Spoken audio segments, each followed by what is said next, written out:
centimeters long, mark it off in 1 centimeter pieces, right? And if your scale is 1 to 50, 1 to 5 million, or 50 kilometers, every centimeter you put 50, the second centimeter you put 100.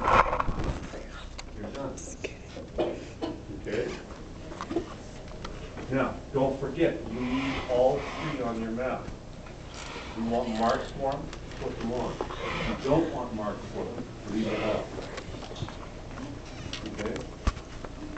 If you're confused by this, one problem is you need to write this down so you've got it somewhere so you don't lose it.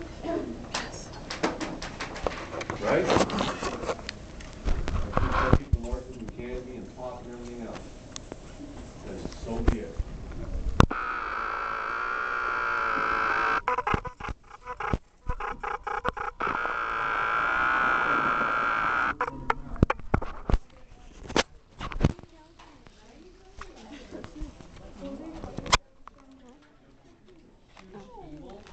Now, on your maps,